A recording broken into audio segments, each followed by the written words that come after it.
Di awal Januari lalu, aktor berkebangsaan Irlandia Cillian Murphy berhasil meraih piala Best Actor di Golden Globes berkat peran utamanya di film Oppenheimer yang dirilis tahun 2023 silam. Cillian Murphy memerankan J. Robert Oppenheimer, tokoh hebat yang memiliki pengaruh besar dalam Perang Dunia II, di mana Oppenheimer di akhir hidupnya dihantui oleh penyesalan mendalam atas mahakaryanya yang menoreh catatan gelap dalam sejarah Amerika. Kemenangan Cillian beberapa waktu lalu mengingatkan saya kembali tentang kisah Oppenheimer, fisikawan teoritis yang sangat brilian dan seorang revolusioner yang warisannya telah melahirkan kontroversi hingga mengubah arah sejarah dunia. Jadi, tampaknya akan menarik untuk menjelajahi kehidupannya yang mengesankan sekaligus rumit.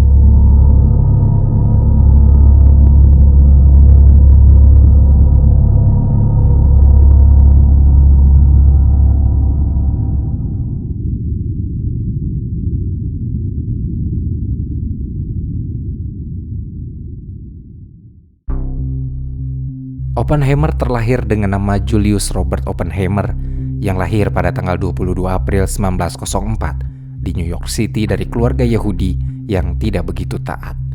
Ibunya adalah Ella Friedman yang berprofesi sebagai pelukis dan ayahnya adalah Julius Seligman Oppenheimer, seorang importir tekstil yang sukses merintis karir serta bisnisnya dari nol. Oppenheimer merupakan anak pertama dari dua bersaudara.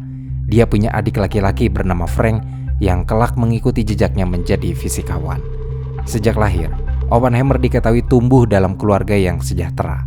Ayahnya yang bermigrasi dari Hanau, Prusia ke Amerika Serikat sejak tahun 1888 tanpa modal apapun, termasuk pendidikan atau kemampuan berbahasa Inggris, ternyata cukup punya nasib yang mujur karena dia langsung mendapat pekerjaan di sebuah perusahaan tekstil ketika tiba di AS. Dalam satu dekade alias dalam waktu 10 tahun, berkat kecerdasan serta keuletannya, ayah Oppenheimer sudah menjabat sebagai eksekutif di perusahaan tersebut dan menjadi kaya raya. Kekayaannya ini mampu membuat ayah Oppenheimer membawa keluarganya pindah ke sebuah apartemen di Riverside Drive dekat dengan West 88th Street, Manhattan di tahun 1912. Apartemen itu berada di area yang dikenal sebagai area perumahan orang kaya, lantaran memang berisi rumah-rumah mewah dan townhouse. Selain dengan apartemen mewah, hal ini yang bisa membuktikan bahwa keluarga Oppenheimer adalah keluarga yang kaya bisa dilihat dari koleksi seni mereka, di mana mereka memiliki karya Pablo Picasso, Edward Vuillard, dan Vincent van Gogh. Dengan privilege yang dimilikinya tersebut, tidak mengherankan jika Oppenheimer akhirnya bisa fokus menempuh pendidikan yang layak sejak kecil. Dia awalnya bersekolah di Alcuin Preparatory School, lalu melanjutkan pendidikannya pada tahun 1911 di Ethical Culture Society School yang didirikan oleh Felix Adler untuk mempromosikan pelatihan berdasarkan gerakan budaya etis. Ini adalah gerakan yang mengedepankan etika, pendidikan, dan keagamaan dengan moto Did Before Creed, yang maknanya adalah tindakan atau perbuatan lebih penting daripada kepercayaan atau keyakinan. Ayah Oppenheimer sendiri sudah menjadi anggota dari gerakan budaya etis ini selama bertahun-tahun dan bahkan menjabat sebagai dewan pengawasnya. Bicara tentang pendidikan Oppenheimer, dia sudah memperlihatkan kecerdasan dan bakatnya sejak kecil. Di bangku sekolah, dia menjadi siswa yang serba bisa dan unggul dalam banyak bidang akademis. Dia tidak banyak menghabiskan waktu di sekolah, bukan karena dia sering membolos, tapi karena saking cerdasnya Oppenheimer. Dia bisa menyelesaikan kelas 3 dan 4 hanya dalam waktu 1 tahun saja. Lalu dia juga melewatkan setengah semester kelas 8-nya karena dianggap sudah layak naik kelas.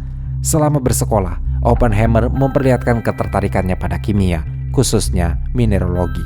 Sebagai catatan, mineralogi adalah bidang keilmuan yang mengkhususkan diri dalam studi ilmiah tentang kimia, struktur kristal, dan sifat fisik mineral, serta artefak yang termineralisasi. Sebuah studi yang menjadi salah satu cikal bakal Oppenheimer dalam mengubah arah sejarah dunia. Oppenheimer juga menemukan minat yang sangat besar terhadap fisika, studi yang akan ditekuninya sampai dewasa. Selain itu, Oppenheimer juga punya minat yang luar biasa dalam pelajaran seni, kebudayaan, sastra dan bahasa, filosofi, serta agama. Ada satu kebiasaan belajarnya yang unik, yaitu Oppenheimer selalu mempelajari sebuah buku dalam bahasa aslinya. Itu sebabnya dia fasih menggunakan beberapa bahasa asing. Ketika Oppenheimer akhirnya lulus pada tahun 1921, dia terpaksa menunda pendidikan lanjutannya ke universitas selama 1 tahun karena terserang penyakit kolitis. yaitu salah satu jenis penyakit radang usus. Oppenheimer baru pulih ketika dia ditempatkan di New Mexico oleh keluarganya untuk menjalani perawatan penyakitnya. Selama di New Mexico ini, Oppenheimer memiliki hobi baru dengan menunggang kuda dan menumbuhkan kecintaannya pada wilayah Amerika Serikat bagian barat daya. Setelah pulih di usianya ke-18 tahun, Oppenheimer masuk ke Harvard College pada tahun 1922 dengan mengambil jurusan kimia. Sebab keterlambatan masuknya pada semester tersebut, Oppenheimer yang normalnya mengambil 4 mata kuliah, jadi harus mengambil 6 mata kuliah di setiap semesternya untuk mengejar ketertinggalan. Di bangku perkuliahan ini, Oppenheimer diterima di Phi Beta Kappa yang merupakan perkumpulan kehormatan akademis tertua di Amerika Serikat dan paling bergengsi karena sejarah panjang serta selektivitas akademisnya, di mana mereka yang masuk dalam perkumpulan ini adalah mahasiswa-mahasiswa seni dan sains yang paling berprestasi di perguruan tinggi dan universitas tertentu. Oppenheimer pun diberikan gelar sarjana dalam bidang fisika berdasarkan studi independen yang membuat Oppenheimer bisa melewati perkuliahan dasar dan memilih perkuliahan lanjutan. Karena dia tertarik dengan fisika eksperimental, akhirnya dia memilih perkuliahan termodinamika yang diajarkan oleh Percy Bergman, seorang fisikawan terkemuka yang menjadi peraih hadiah Nobel Fisika di tahun 1946 atas karyanya pada fisika tekanan tinggi. Oppenheimer adalah siswa yang cepat sekali belajar dan dia berhasil lulus dari Harvard hanya dalam jangka waktu 3 tahun dan mendapat gelar Bachelor of Arts dengan predikat summa cum laude di tahun 1925.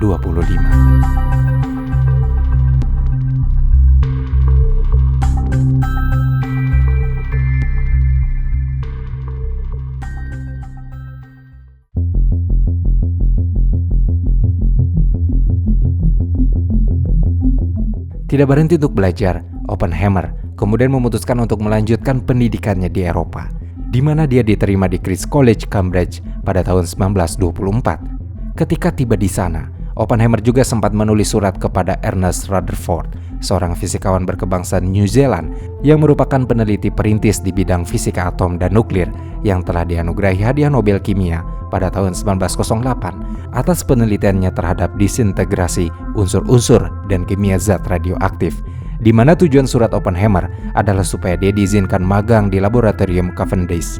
Surat dari Oppenheimer disertai dengan surat rekomendasi dari Percy Bergman yang mengatakan bahwa Oppenheimer cukup kaku di laboratorium karena tampaknya dia lebih ahli dalam fisika teoritis, bukan eksperimental. Sayangnya meski Ernest melihat tekad yang kuat dari Oppenheimer, tapi dia tidak terkesan dan tidak memberikannya izin untuk bergabung di laboratoriumnya.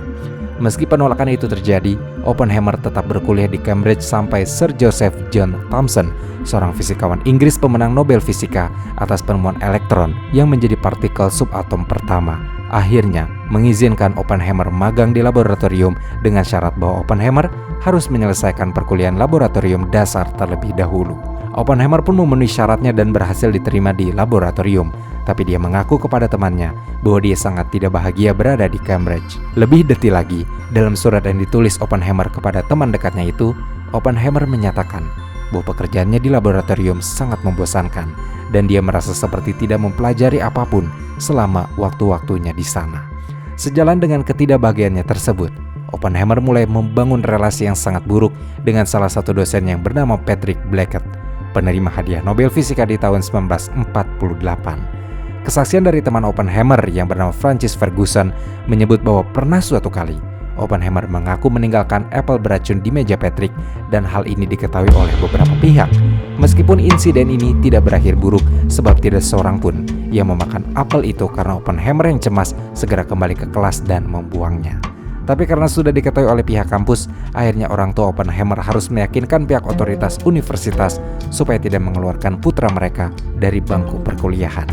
Sebagai gantinya, Oppenheimer harus menjalani sesi konseling rutin dengan psikiater di Harley Street, London.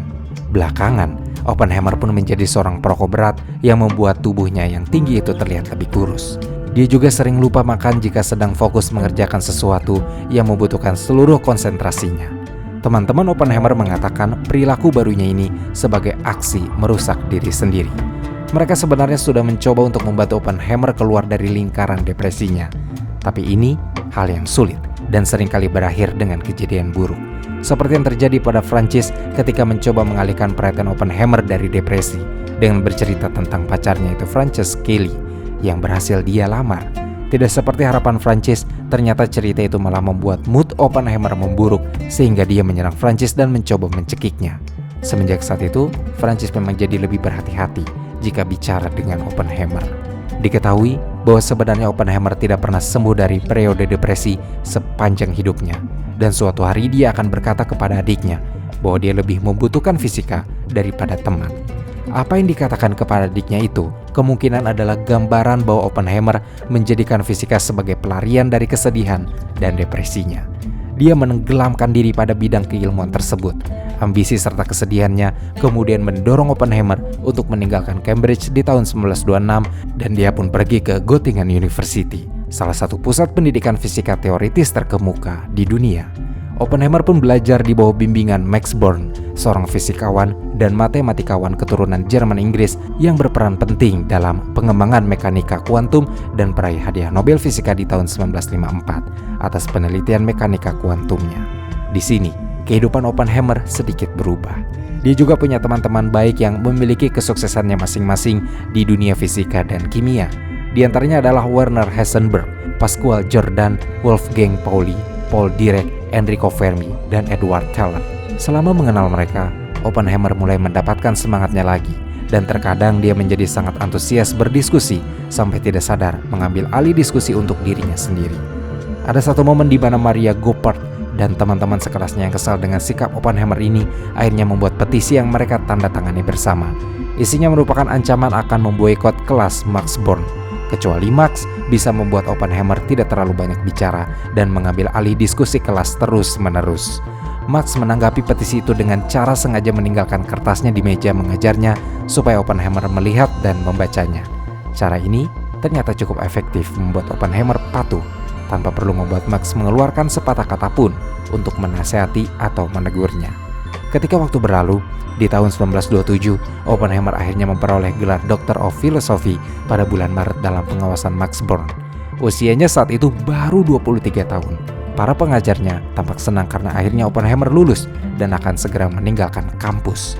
Kesenangan ini muncul bukan lantaran Oppenheimer bermasalah selama berada di universitas, tapi karena dia banyak bertanya dan selalu haus akan diskusi. Contohnya adalah James Franck, salah satu profesor di Göttingen University yang mengawasi Oppenheimer dalam ujian lisan. Dia bahkan berkata selepas ujian bahwa dirinya senang karena Oppenheimer telah selesai melaksanakan ujiannya dengan cepat karena James tahu bahwa Oppenheimer mungkin akan menanyainya balik selama ujian jika mereka terlalu lama berada di ruangan. Tercatat dalam data bahwa Oppenheimer selama berkuliah telah menerbitkan makalah ilmiahnya yang mungkin ada selusin lebih, dan dia diketahui memiliki banyak kontribusi penting dalam bidang baru yang dikembangkan Max Born, yaitu mekanika kuantum. Oppenheimer dan Max juga pernah menerbitkan makalah bersama, dan makalah itu cukup terkenal karena banyak dikutip untuk artikel jurnal lain yang mencari acuan. Makalah mereka berjudul Born-Oppenheimer Approximation, yang merupakan penjelasan tentang pemisahan gerak nuklir dari gerak elektronik dalam perlakuan matematis molekul, sehingga gerak nuklir diabaikan untuk menyederhanakan perhitungan.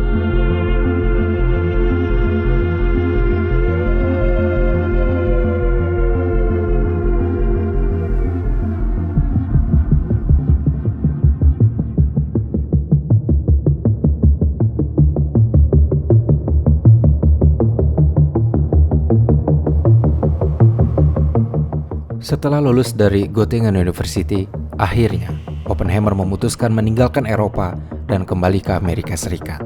Di tempat kelahirannya, Oppenheimer dianugerahi beasiswa penuh dari Dewan Riset Nasional Amerika Serikat yang membuatnya bisa melanjutkan pendidikan lagi di California Institute of Technology alias Caltech, terhitung mulai bulan September 1927.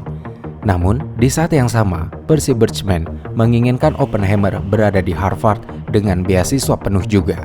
Di tengah perebutan ini, akhirnya kedua belah pihak berkompromi dengan membagi beasiswa untuk Oppenheimer di tahun akademik 1927 hingga 1928. Jadi, Oppenheimer akan menempuh pendidikan di Harvard sepanjang tahun pelajaran 1927 dan akan pindah ke Caltech di tahun 1928. Di waktu Oppenheimer menempuh pendidikannya di Caltech, dia sempat menjalin persahabatan yang cukup dekat dengan Linus Pauling, dan mereka berdua membangun rencana untuk membuat kolaborasi dalam meneliti sifat ikatan kimia bidang yang memang menjadi fokus Linus saat itu.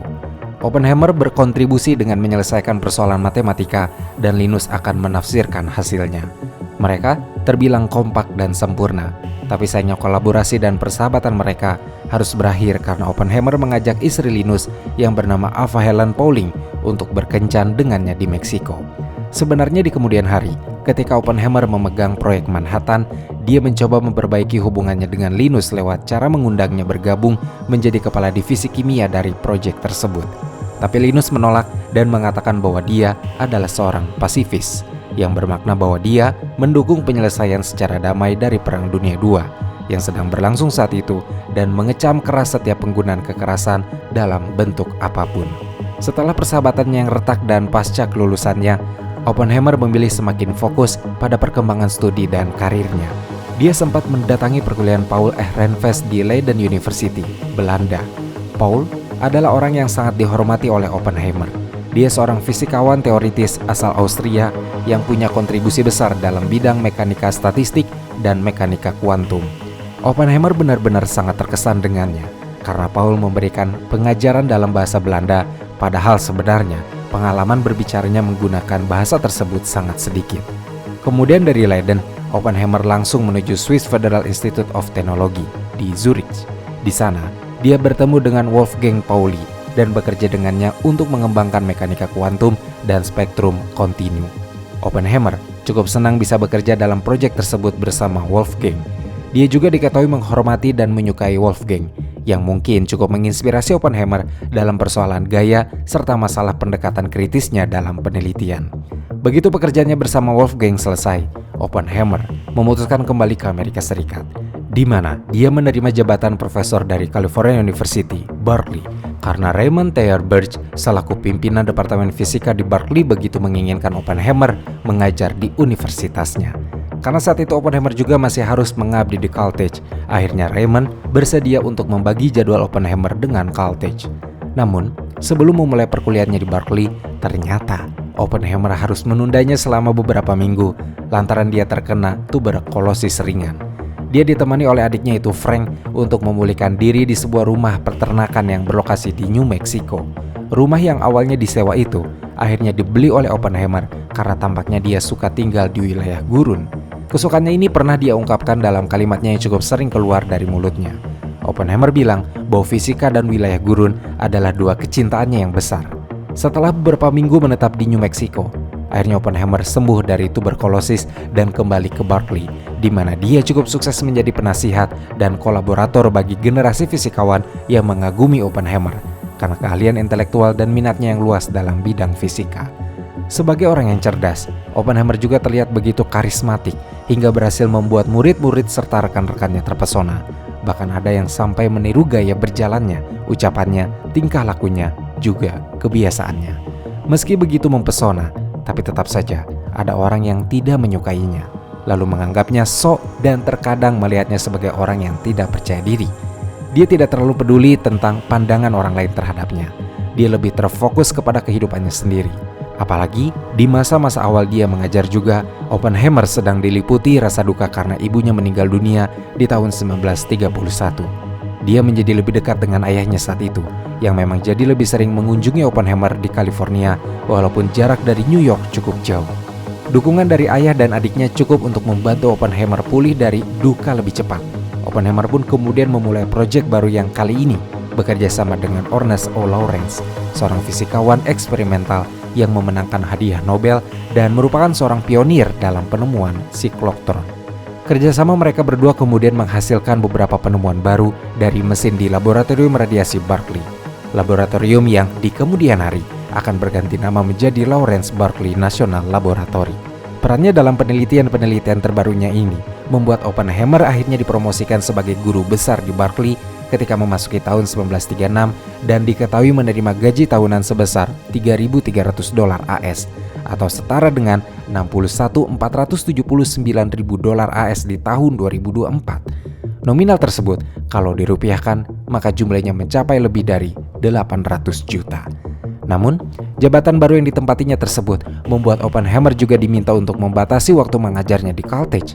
Diskusi dengan pihak Berkeley dan Caltech menghasilkan keputusan bahwa Oppenheimer akan diperbolehkan mengajar di Caltech maksimal selama 6 minggu setiap tahunnya. Waktu yang setara dengan mengajar 1 semester. Karirnya yang cukup mapan tidak membuat Oppenheimer hidup bermewah-mewah. Ada fakta yang jarang sekaligus dibahas tentang Oppenheimer. Ini terkait dengan gaya hidupnya yang sederhana. Meskipun memang dia sejak lahir sudah tumbuh dari keluarga berada dan akhirnya punya karir yang gajinya cukup menggiurkan, tapi kehidupan Oppenheimer terbilang jauh dari tren kemewahan. Dia tidak terlalu suka menaiki mobil dan lebih banyak menggunakan sepeda atau berjalan kaki dalam aktivitas sehari-harinya. Itulah yang sempat membuat teman-temannya heran pada kepribadiannya. Oppenheimer jauh dari ambisi kemewahan.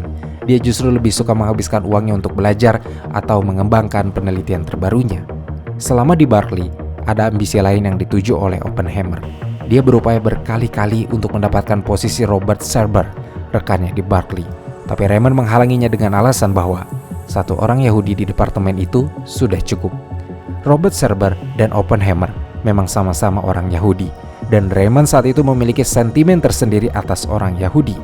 Jadi akhirnya, Oppenheimer tidak pernah bisa mencapai ambisi jabatannya tersebut. Setahun setelah kenaikan jabatannya sebagai guru besar, I. Oppenheimer meninggal dunia di tahun 1937, meninggalkan warisan sebanyak $392,602.000 AS atau setara dengan lebih dari $8 juta di tahun ini. Warisan itu dibagi dua untuk Oppenheimer dan adiknya, Frank. Bagian yang dimiliki Oppenheimer dibuatkan surat wasiat olehnya, di mana Oppenheimer meninggalkan tanah miliknya ke California University untuk digunakan sebagai beasiswa kelulusan.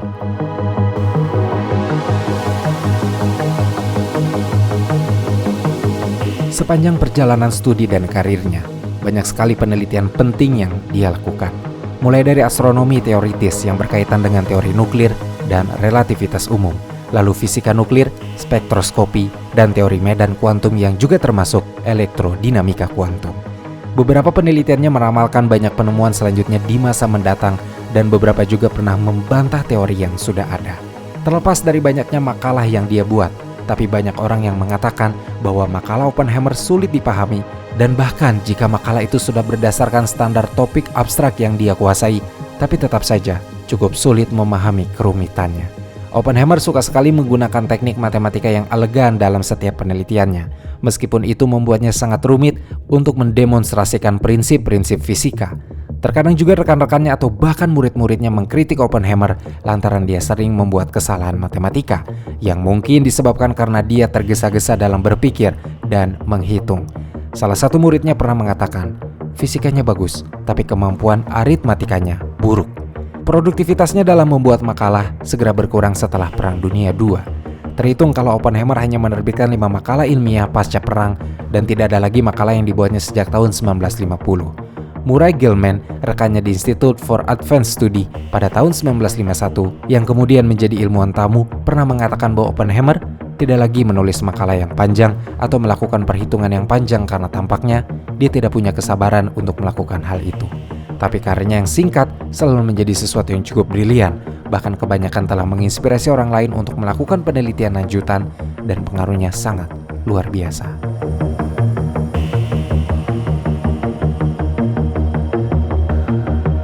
Sebelumnya, Oppenheimer tidak pernah tertarik untuk terlibat di dunia politik. Selain karena tidak punya waktu di luar penelitian, selama tahun 1920-an juga, dia kurang tertarik dengan informasi-informasi di luar masalah fisika atau penelitian. Sepengakuannya, Oppenheimer tidak pernah membaca koran atau majalah populer. Saking kurangnya update informasi terkini, dia bahkan baru mengetahui tentang jatuhnya Wall Street di tahun 1929 ketika sedang berjalan-jalan dengan rekannya, yaitu Ernest Lawrence, setelah 6 bulan kecelakaan. Oppenheimer juga sangat tidak peduli dengan dunia politik. Dia mengatakan bahwa dirinya tidak pernah memberikan suara pada pemilu, setidaknya sampai pemilihan presiden di tahun 1936, karena memang sejak tahun 1934 dia sudah semakin peduli dengan informasi politik dalam negeri serta urusan internasional. Di tahun 1934 juga, Oppenheimer memberikan 3% dari gaji tahunannya, yang jumlahnya sekitar $100 AS atau setara dengan lebih dari $2.000 saat itu, untuk membiayai pelarian fisikawan Yahudi Jerman dari Nazi Jerman yang kejam selama 2 tahun. Selama upaya West Coast Waterfront Strike atau permogokan pekerja pelabuhan di tepi laut pantai barat pada tahun 1934, diketahui bahwa Oppenheimer bersama beberapa muridnya menghadiri rapat umum pekerja pelabuhan. Di tahun 1936, setelah Perang Saudara Spanyol pecah, Oppenheimer menjadi tuan rumah penggalangan dana untuk perjuangan Partai Republik. 3 tahun setelahnya, yaitu di tahun 1939, Oppenheimer ikut dalam upaya kampanye menentang penganiayaan terhadap ilmuwan Yahudi di Nazi Jerman. Dia bergabung dengan Komite Amerika untuk Demokrasi dan Kebebasan Intelektual, di mana seperti kebanyakan kelompok liberal di masa itu, komitenya pun dianggap sebagai front komunis. Oppenheimer tidak pernah menggolongkan dirinya ke dalam front apapun, tapi banyak rekannya yang aktif di Partai Komunis pada tahun 1930-an atau 1940-an, termasuk saudaranya yaitu Frank, istrinya Frank yang bernama Jackie, lalu ada Kitty yang kelak akan menjadi istrinya, Jean Tetlock yang merupakan mantan pacar Oppenheimer, Mary Ellen Washburn, dan beberapa teman mahasiswa pasca sarjananya di Berkeley. Oppenheimer tidak pernah mengakui dirinya sebagai anggota Partai Komunis. Begitu juga rekan-rekannya yang percaya bahwa dia tidak pernah menggolongkan dirinya sebagai anggota komunis. Namun keterlibatannya dalam Partai Komunis masih diperdebatkan hingga saat ini. Beberapa rekannya sudah menyatakan bahwa Oppenheimer tidak pernah secara terbuka bergabung dengan Partai Komunis AS atau CPUSA. Tetapi beberapa rekannya yang lain, khususnya Haynes, Claire, dan Vasiliev menyatakan bahwa Oppenheimer sebenarnya adalah anggota CPUSA yang keanggotaannya disembunyikan pada akhir tahun 1930-an. Tuduhan lain terkait keterlibatan Oppenheimer dalam Partai Komunis adalah bahwa dari tahun 1937 hingga 1942, Oppenheimer yang terlibat aktif dalam apa yang disebutnya sebagai kelompok diskusi di Berkeley itu ternyata unit rahasia yang dibuat Partai Komunis untuk Fakultas Berkeley. Pernyataan tentang hal ini diungkapkan oleh anggotanya sendiri, yaitu Haakon Cavalier dan Gordon Griffiths.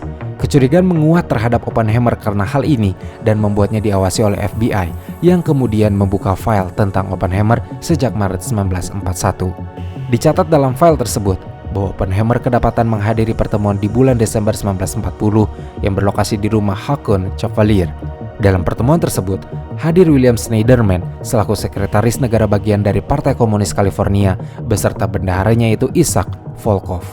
Dalam catatan FBI, Oppenheimer diketahui sebagai anggota Komite Eksekutif American Civil Liberties Union yang dianggap sebagai organisasi front komunis. Tidak lama kemudian, karena melihatnya sebagai ancaman negara, FBI menandai Oppenheimer dalam indeks penahanan kustodian yang akan ditangkap jika terjadi keadaan darurat nasional. Kecurigaan FBI menguat terhadap Oppenheimer yang terlibat dalam Partai Komunis ketika dia bergabung dengan Manhattan Project di tahun 1942, di mana Oppenheimer menulis di kuesioner keamanannya bahwa dia telah menjadi anggota dari hampir semua organisasi front komunis yang ada di West Coast.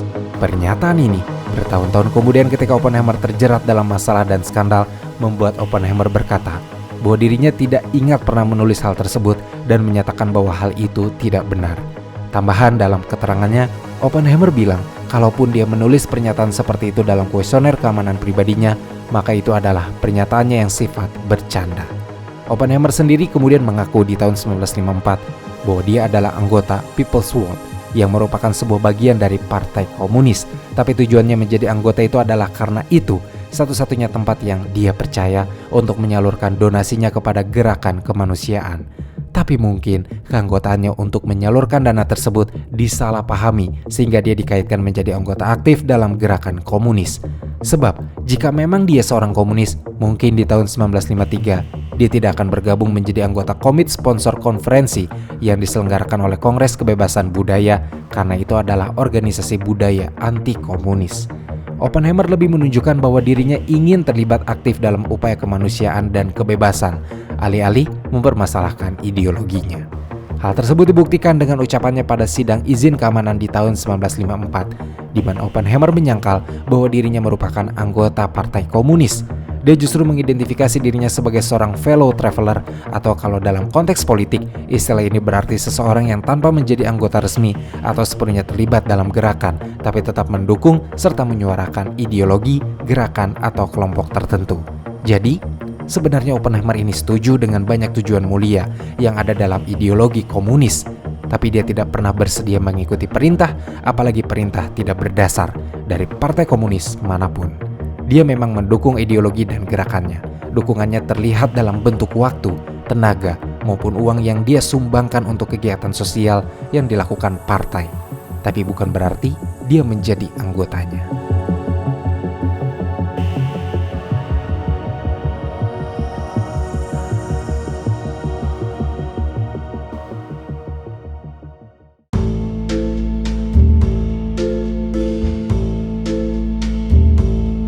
Banyak orang yang meyakini bahwa seorang ilmuwan biasanya tidak mempercayai hal-hal mistis atau sejenisnya.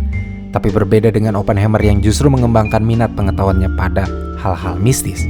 Diketahui bahwa sudah sejak dia meninggalkan Harvard, sebagian besar waktunya dihabiskan untuk mempelajari ajaran-ajaran Hindu klasik melalui terjemahan bahasa Inggris.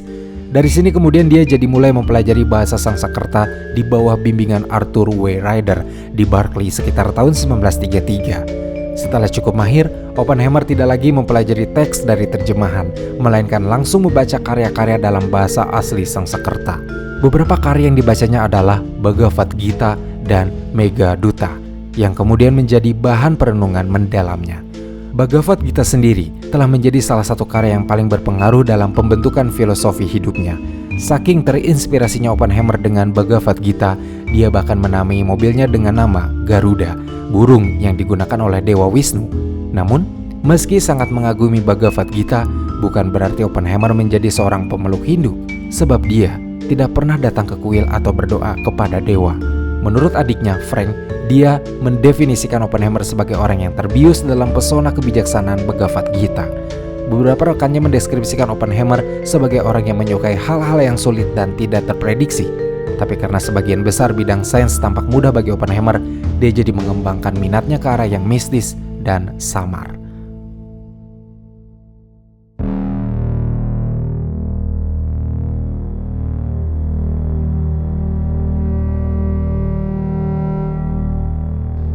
Sekitar 2 bulan sebelum Amerika Serikat ikut dalam ketegangan Perang Dunia II, program kilat untuk mengembangkan bom atom akhirnya disetujui oleh Presiden Franklin Roosevelt pada tanggal 9 Oktober 1941. Program ini akan dikenal sebagai Manhattan Project, sebuah proyek besar yang membutuhkan ilmuwan-ilmuwan terkemuka.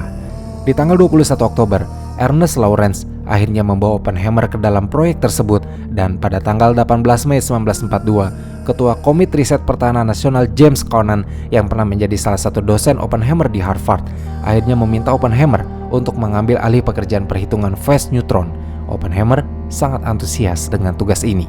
Dia pun kemudian mengadakan sekolah musim panas untuk membahas teori bom atom di Berkeley, yang dihadiri oleh campuran fisikawan Eropa dan murid-muridnya sendiri, yaitu Robert Serber, Emil Konopinski, Felix Bloch, Hans Bethe, dan Edward Teller.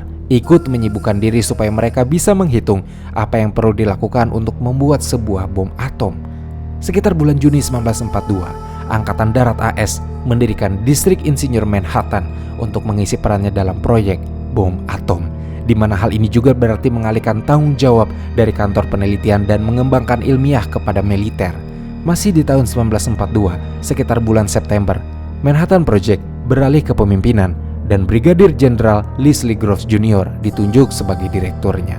Karena Manhattan Project ini merupakan proyek rahasia negara, akhirnya Oppenheimer mendiskusikan dengan Groves bahwa demi keamanan mereka harus didirikan laboratorium penelitian rahasia yang terpusat di lokasi terpencil.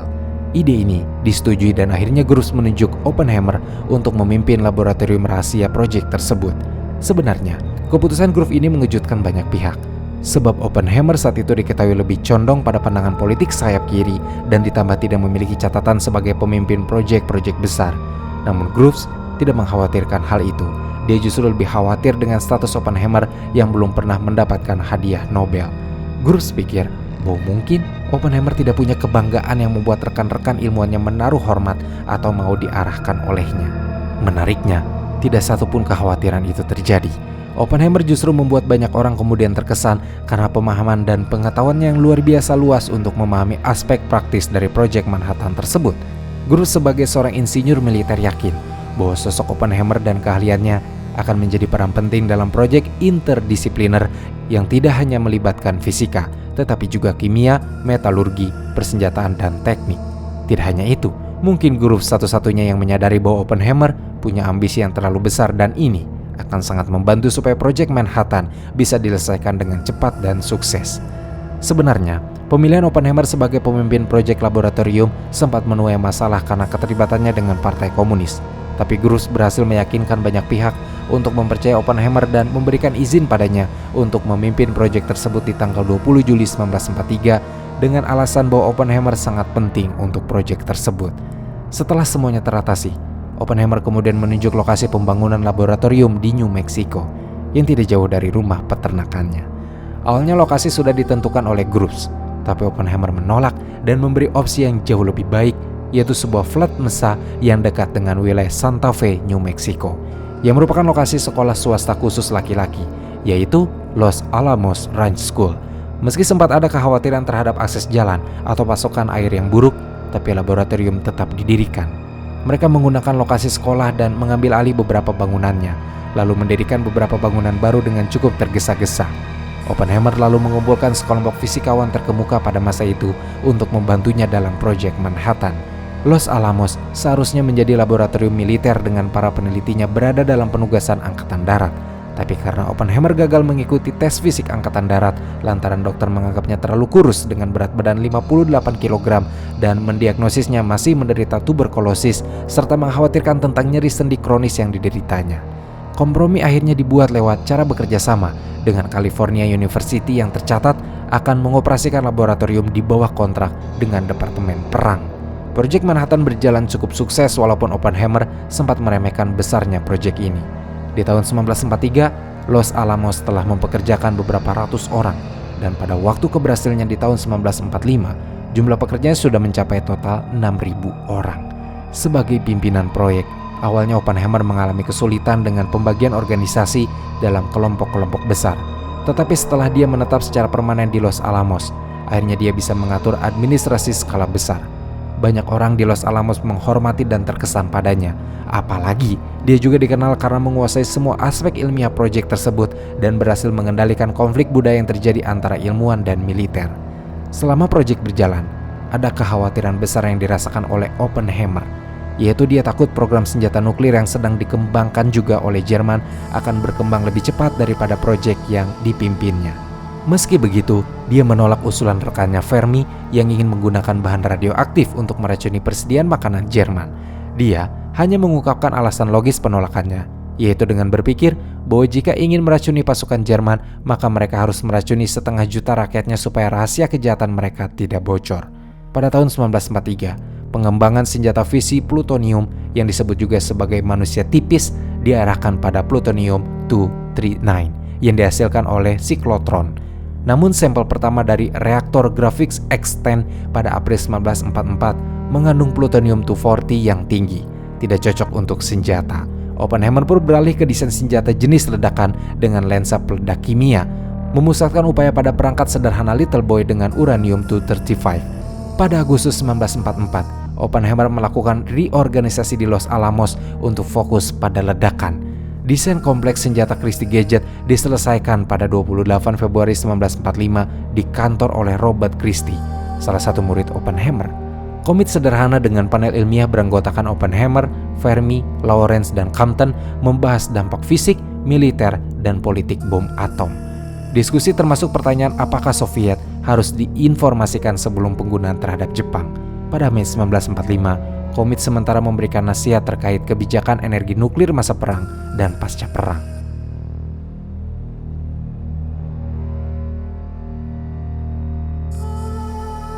Di tanggal 16 Juli 1945, dini hari, uji coba senjata nuklir pertama di dunia yang disebut Trinity dilakukan di dekat Alamo Gordo, New Mexico.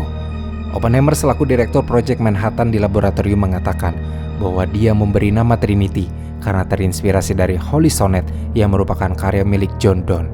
Saat menyaksikan ledakan uji coba tersebut, Oppenheimer mengaku bahwa dia langsung memikirkan syair dari Bhagavad Gita yang bunyinya, "Jika pancaran 1000 matahari meledak sekaligus ke langit, itu akan seperti kemegahan yang perkasa. Sekarang aku menjelma kematian, penghancur dunia." Keberhasilan Trinity kemudian memicu kontroversi. Banyak ilmuwan yang menentang penggunaan bom di Jepang. Tapi saat itu Oppenheimer, Compton, dan Fermi bahwa uji ledakan tidak akan meyakinkan Jepang untuk menyerah. Hingga akhirnya pada tanggal 6 Agustus 1945, ketika Oppenheimer mengadakan pertemuan bersama rekan-rekannya di Los Alamos, di saat yang sama pula Hiroshima dijatuhi bom atom. Menit-menit yang terjadi akan jauh berbeda antara Hiroshima dan Los Alamos. Yang satu dipenuhi jerit dan tangisan, sementara yang satu akan dipenuhi sorakan kegembiraan. Tanpa mengetahui situasi yang terjadi di Jepang, Oppenheimer bicara untuk mengapresiasi perjuangan rekan-rekannya yang bekerja sama di Los Alamos dengan naik ke panggung lalu mengepalkan kedua tangannya sambil meninju ke atas seperti petinju yang memenangkan pertandingan. Lalu rekan-rekannya bersorak. Dia juga sempat menyatakan penyesalannya karena senjata itu terlambat siap digunakan untuk melawan Nazi Jerman. Namun di tanggal 17 Agustus, beberapa hari pasca ledakan bom atom di Jepang, Oppenheimer pergi ke Washington untuk menyerahkan surat kepada Menteri Perang Henry L. Stimson yang menyatakan rasa jijik Oppenheimer terhadap perang dan keinginannya untuk melarang senjata nuklir. Di bulan Oktober, dia pun bertemu dengan Presiden Harry S. Truman untuk menyatakan kekhawatirannya tentang perlombaan senjata melawan Uni Soviet dan memberi keyakinan bahwa energi atom harus berada di bawah kendali internasional. Presiden Truman menjadi marah ketika Oppenheimer berkata, "Mr. President, I feel I have blood on my hands," yang artinya Oppenheimer merasa tangannya berlumuran darah lantaran bom atom ciptaannya telah membuat jutaan nyawa melayang di Jepang. Oppenheimer juga merasa bahwa Presiden Truman memikul tanggung jawab penuh atas keputusan penggunaan senjata atom terhadap Jepang sambil berkata, "Saya tidak ingin melihat bajingan itu di kantor ini lagi." Meski Presiden Truman marah, tapi dia tetap menganugerahi Medal for Merit atas jasanya sebagai Direktur Los Alamos di tahun 1946. Publik yang akhirnya mengetahui proyek rahasia Manhattan setelah pemboman Hiroshima dan Nagasaki kemudian menjuluki Oppenheimer sebagai Bapak Bom Atom. Dia mulai menjadi juru bicara sains nasional dan muncul di sampul majalah Time serta Life. Pandangan dunia terhadap fisika nuklir pun berubah dengan menjadikannya sebagai kekuatan yang dahsyat dan strategis untuk kepentingan politik. Namun para ilmuwan di generasi tersebut termasuk Oppenheimer merasa bahwa bom atom tidak bisa disalahgunakan dan keamanannya baru bisa diperoleh dari organisasi internasional seperti Perserikatan Bangsa-Bangsa yang baru dibentuk yang dapat melembagakan program untuk menghambat perlombaan senjata nuklirnya. Di bulan November 1945, setelah meninggalkan Los Alamos dan kembali ke Caltech, Oppenheimer menyadari bahwa dia tidak lagi punya hasrat untuk mengajar. Akhirnya di tahun 1947, dia menerima tawaran dari Lewis Strauss untuk menjabat sebagai Direktur Institute for Advanced Study di Princeton, New Jersey dengan gaji $20.000 AS per tahun. Ditambah dengan akomodasi berupa rumah bangsawan abad ke-17 dengan juru masak dan penjaga lahan. Rumahnya dikelilingi oleh hutan seluas 107 hektar. Oppenheimer pun mulai mengoleksi furnitur Eropa dan karya seni pelukis-pelukis besar. Oppenheimer kemudian mengumpulkan intelektual dari berbagai disiplin ilmu. Dia pun mendorong penelitian fisikawan terkenal seperti Freeman Dyson, Qin Ningyang, dan Sung Daoli. Oppenheimer juga membuka keanggotaan sementara untuk sarjana humaniora seperti T.S. Eliot dan George F. Kennan, meskipun ini tidak terlalu disetujui oleh semua anggota fakultas matematika. Pada konferensi di New York antara tahun 1947-1949, fisikawan di bawah arahan Oppenheimer menyelesaikan masalah teoritis besar dalam elektrodinamika kuantum partikel elementer. Mereka mengatasi masalah regularisasi dan renormalisasi dengan bantuan Julian Schwinger, Richard Feynman, dan Shinichiro Tomonaga. Freeman Dyson membuktikan hasil serupa. Oppenheimer juga mendorong hipotesis inovatif dua Mason oleh Robert Marshak yang membawa pada penemuan pion oleh Cecil Frank Powell. Oppenheimer menjadi Direktur Institut Studi Lanjutan hingga 1966 dan dinyatakan telah menjadi direktur terlama pada tahun 2023. Oppenheimer yang memang telah diawasi oleh FBI sejak sebelum Perang Dunia II karena dugaan simpati komunisnya membuat dia harus bersaksi pada tahun 1949 di depan House UN American Activities Committee dan mengakui bahwa dia memiliki hubungan dengan Partai Komunis AS pada tahun 1930-an. Pada tahun 1953, William Liskun Borden mengirim surat ke FBI yang menyatakan bahwa Oppenheimer mungkin adalah agen Uni Soviet. Hal ini memicu penyelidikan lebih lanjut. Pada tahun 1954, izin keamanan Oppenheimer dicabut dengan tuduhan ketidaksetiaan dan hubungan dengan komunis. Sidang berfokus pada hubungan komunis Oppenheimer dan pendiriannya terhadap bom hidrogen. Sidang pun menghasilkan keputusan 2-1 untuk mencabut izin keamanannya dengan mayoritas menyatakan bahwa sebagian besar tuduhan benar atau benar secara substansial. Meskipun bebas dari tuduhan ketidaksetiaan, Oppenheimer dianggap dapat menimbulkan resiko keamanan. Pencabutan izin tersebut pun menuai kontroversi. Pada tahun 2022, Menteri Energi AS membatalkan pencabutan izin keamanan Oppenheimer, menyatakan prosesnya cacat dan didasarkan pada bias. Keputusan ini mendapat kritik dan memicu perdebatan. Oppenheimer setelah kehilangan izin keamanannya pada tahun 1954, ia kemudian menghabiskan waktunya selama beberapa bulan setiap tahunnya di Virgin Island dan membangun rumah di pantai Gibney pada tahun 1957. Dia terus memberikan kuliah, menulis, dan mengerjakan fisika, mengekspresikan keprihatinannya terhadap dampak penemuan ilmiah. Pada tahun 1955, dia menerbitkan The Open Mind yang menolak diplomasi kapal perang nuklir. Meskipun tidak menandatangani protes besar-besaran terhadap senjata nuklir pada 1950-an, dia terlibat dalam mendirikan Akademi Seni dan Sains Dunia pada tahun 1960-an. Oppenheimer tetap menjadi sosok kontroversial di kalangan mahasiswa dan dosen. Dia terus memberikan kuliah di berbagai institusi, menerima penghargaan Fermi dari EIC pada tahun 1963, dan diundang oleh Presiden Kennedy ke upacara penghormatan pada tahun 1962. Meskipun terpilih sebagai anggota asing Royal Society, permusuhan terhadapnya masih berlanjut di Kongres. Pada tahun 1965, Oppenheimer didiagnosis menderita kanker tenggorokan. Dan setelah pengobatan yang tidak berhasil, Oppenheimer meninggal pada tanggal 18 Februari 1967 di usianya yang ke-62 tahun. Meskipun mendapat rehabilitasi simbolis melalui penghargaan Enrico Fermi pada tahun 1963, ia tidak mendapatkan izin keamanan kembali. Kitty, istrinya, meninggal pada tahun 1972 dan putrinya Tony mengakhiri hidupnya pada tahun 1977. Properti dan harta mereka akhirnya diwariskan kepada keluarga dan masyarakat setempat.